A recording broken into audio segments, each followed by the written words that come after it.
You want to talk plants?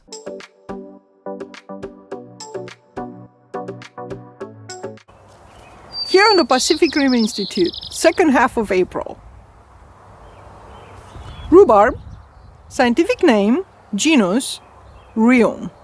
Family, Polygonaceae, or Polygonaceae.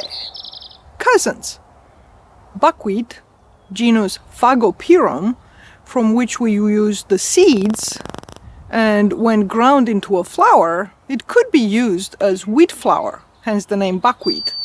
But since it's not in the Poaceae or grass family, it does not contain gluten, so people that are not able to eat gluten can still enjoy buckwheat.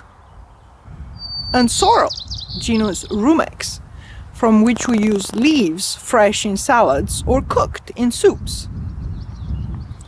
From rhubarb, we can use only the petiole, this very large leaf stalk, not the leaf blade. And even though the roots were used medicinally, there is no scientific support for their medicinal use. The petioles can be crimson, pink, or just plain green. And that is due to the amount of anthocyanins and the variety and the way they are cultivated. And usually people prefer them colorful. They add something to this vegetable, which is mostly enjoyed as a fruit in pies or crumbles or compotes or jelly or a jam, or simply stewed with sugar or other sweetener and made into a sauce, which can be a great addition to almost any ice cream. If you like tart, and it is tart. Apparently nowadays nobody cares for rhubarb anymore.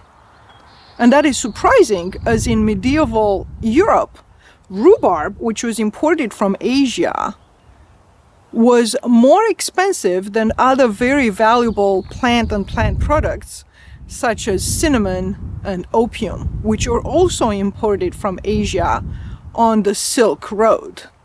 Due to its high demand for, in particular, apothecaries for its root for medicinal properties, that unfortunately don't have any scientific support nowadays. Why don't we use these giant triangular leaves of rhubarb? It's because they contain oxalic acid, as well as, probably even more poisonous, anthraquinone glycosides. You would need to eat about 4 to 8 kilograms or 9 to 16 pounds as an adult human in one sitting to be lethal. So the leaves contain oxalic acid, which is also present in rumex or sorrel, in which we use actually the leaves. Even spinach contains small amounts of oxalic acid, which is a nephrotoxin.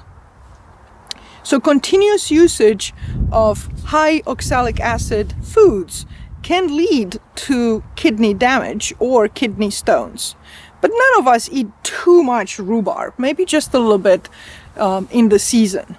And speaking about the season, here in the Pacific Northwest of North America, they apparently can crop rhubarb twice, late April and through May, and again June through July.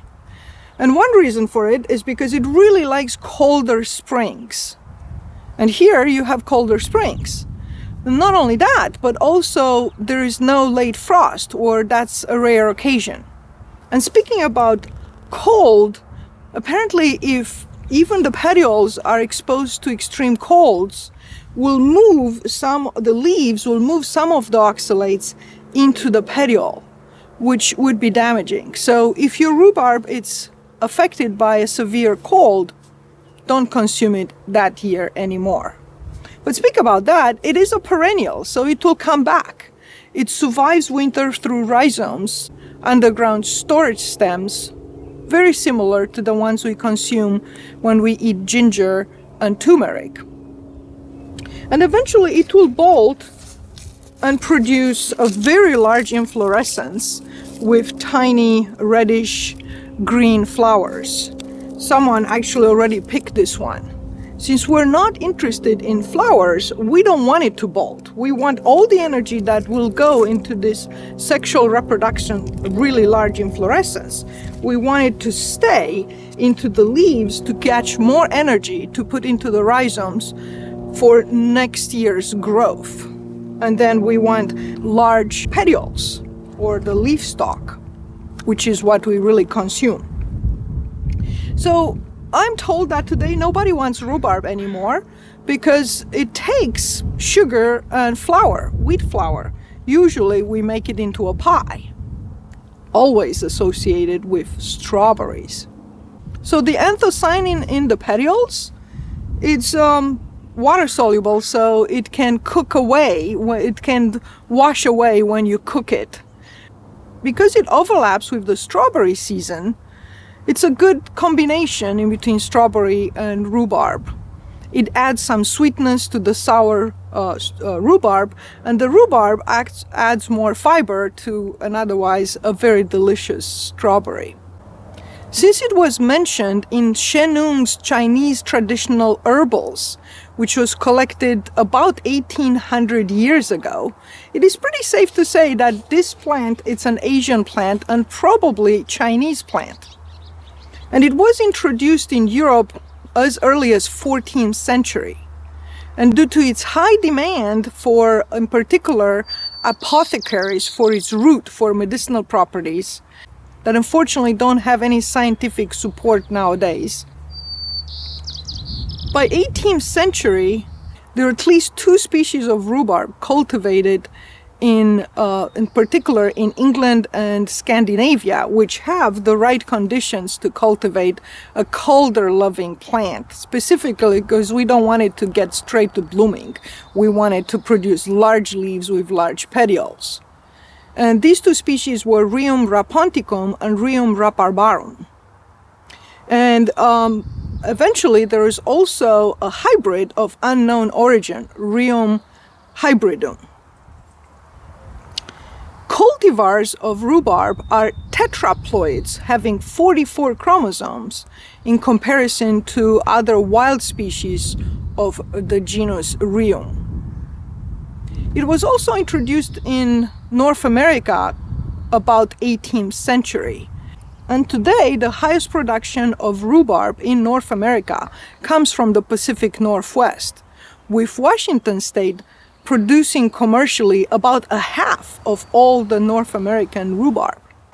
What can you do with it? Apparently you can eat them raw, fresh, like celery petioles, or you can cut it in small pieces and saute it with sugar or the sweetener of your choice, honey maybe, or stevia, maybe some other thickeners. And you can either use it in a pie or crumble or just the plain sauce that you can complement a really good vanilla ice cream, for example. It's mostly water, 94% water, 5% carbohydrates, 1% protein, negligent amounts of fat. It is a good source of vitamin K, a moderate source of vitamin C, and like most fruits and vegetables, it does provide fiber. So cautions: eating too much of any vegetable like spinach and sorrel and even the petioles, not even the leaves, of rhubarb can bring in too much oxalic acid, or even worse, anthraquinone glycosides. Otherwise, I hope you'll enjoy some rhubarb from your own garden, like here at the Pacific Rim Institute, or a friend or a farmer's market, and once in a while indulge in some kind of a concoction that includes rhubarb petiole.